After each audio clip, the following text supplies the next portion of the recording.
নমস্কার বন্ধুরা, অঙ্কিতা রান্নাঘরে আবারও সবাইকে স্বাগত জানাচ্ছি। যে কোনো জন্মদিন হোক বা অনুষ্ঠান বাড়ি, ঘুগনিটা আমাদের বাঙালিদের বাড়িতে হয়ই হয়। প্রথমেই আমি নিয়ে নিয়েছি মটর। মটরটার মধ্যে জল দিয়ে খুব ভালোভাবে ভিজিয়ে ওভারনাইট ভিজিয়ে রাখবো। হাতে যদি সময় কম থাকে তাহলে চেষ্টা করবেন 4 থেকে 5 ঘন্টা অন্তত ভিজিয়ে রাখতে। তারপর আমি একটা প্রেসার কুকারের মধ্যে দিয়ে দিলাম। এবার দিয়ে দিচ্ছি 1 চামচ নুন। নুনটাকে দিয়ে খুব ভালোভাবে নেড়ে নিয়ে ঢাকা দিয়ে 3টে সিটি মেরে নেব। মটরটা দেখুন খুব ভালোভাবে সেদ্ধ হয়ে গেছে।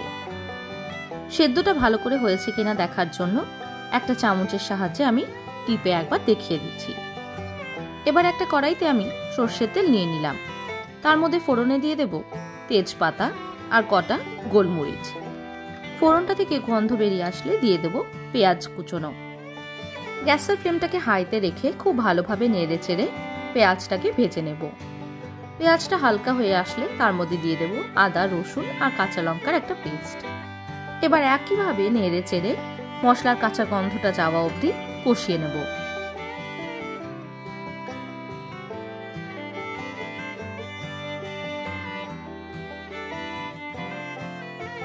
মশলাটা ভালো করে কষে তেল ছেড়ে দিয়েছে। এবার দিয়ে দেব হলুদ, লাল লঙ্কা, জিরে, ধনে আর নুন।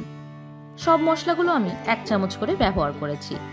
এবার খুব ভালো করে নেড়ে নিয়ে গ্যাসের ফ্লেমটাকে লোতে করে মশলাটাকে কষিয়ে নেব।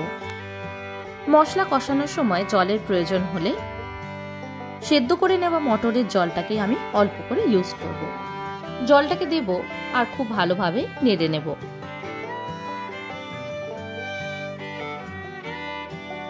মশলাটা ভালো করে কষে তেল ছেড়ে দিয়েছে। এবার দিয়ে দিচ্ছি মটরটা। মটরটা দিয়ে খুব ভালো করে নেড়ে নিয়ে ফুটিয়ে নেব। যে কোনো অনুষ্ঠান বাড়িতে এইভাবে ঘুগনি বানিয়ে অবশ্যই সার্ভ করতে পারেন।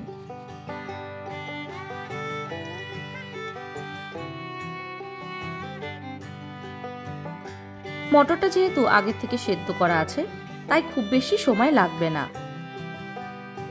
এবার একটা ডাবু হাতার সাহায্যে অল্প অল্প করে ঘুগনিটাকে আমি ম্যাশ করে দেব। এটা করলে গ্রেভিটা একটু ঠিক হয়ে যাবে।